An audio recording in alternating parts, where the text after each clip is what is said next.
একজন শিক্ষক বলতেন, জীবনে যা কিছুই করো না কেন, নিজের সুখের চাবিকাঠি অন্য কারো হাতে তুলে দিও না।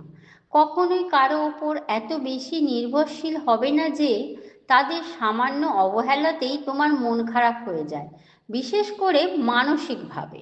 তোমার মন খারাপ? তাহলে হেমন্তের গান শোনো, নিজের জন্য এক কাপ ধোঁয়া ওঠা কফি বানাও, বিকেলের মিষ্টি রোদে আপন মনে হাঁটো, কিংবা প্রিয় লেখকের বইয়ে ডুব দাও। যদি কোনো সৃজনশীলতা থাকে, তবে সেটাই হোক তোমার সঙ্গী। অন্যকে ব্যঙ্গ করে স্ট্যাটাস দেয়া, নিজের দুঃখ দুর্বলতা সবার সামনে প্রকাশ করা, এগুলো কোনো পরিণত মানসিকতার পরিচয় নয়।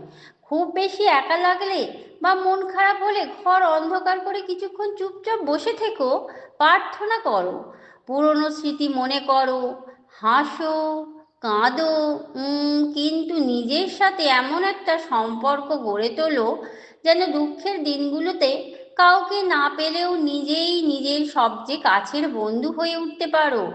যদি কোনো কাজে সফল হও, নিজেকে পুরস্কৃত করো। যদি ব্যর্থ হও, নিজের সাথে একটু অভিমান করো, কিন্তু হাল ছাড়বে না। তবে কখনোই অন্যের চোখে নিজের পারফেকশন খোঁজার ভুল করো না, কারণ মানুষ সবসময় তোমার গুণের চেয়ে তোমার ত্রুটিগুলোই দেখতে বেশি পছন্দ করবে। তুমি যদি পারো, সেটাই যথেষ্ট। একা রেস্টুরেন্টে বসে খাওয়াটা স্বাভাবিক মনে করো, একা পার্কে সময় কাটানোটা যেন হাস্যকর না লাগে। নিজেকে আর্থিকভাবে স্বাধীন করো, যাতে মুড অফ থাকলে নিজের জন্য এক টুকরো চকলেট কিনতে পারো, নিজের জন্মদিনে নিজেকে একটা সুন্দর উপহার দিতে পারো। সুবিধা বঞ্চিত শিশুদের নিয়ে জন্মদিনের আনন্দ ভাগাভাগি করো, নিজের পছন্দের পোশাক নিজের জন্য নিজেই কিনতে পারো। মাঝে মধ্যে নিজেকে কিছু ফুল উপহার দাও, ঘরের কোনায় একটা ফুল রাখো, সুন্দর সুবাস মন ভালো করে দেবে। সবার মন জয় করাও তোমার দায়িত্ব নয়, কারণ পৃথিবীর কেউই সবার কাছে গ্রহণযোগ্য হতে পারেনি।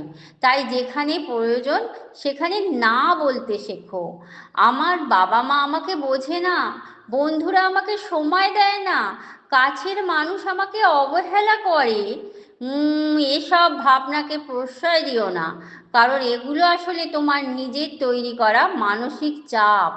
কেন নিজেকে অন্যের বিরক্তির কারণ বানাবে? বরং এমন এক ব্যক্তিত্ব গড়ে তোলো যাতে তোমার উপস্থিতি সম্মানের অনুভূতি সৃষ্টি করে।